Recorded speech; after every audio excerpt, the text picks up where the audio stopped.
ياسين والقرآن الحكيم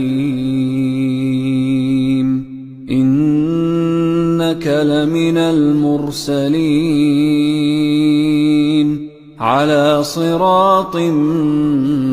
مستقيم تنزيل العزيز الرحيم لتنذر قوما ما أنذر آباؤهم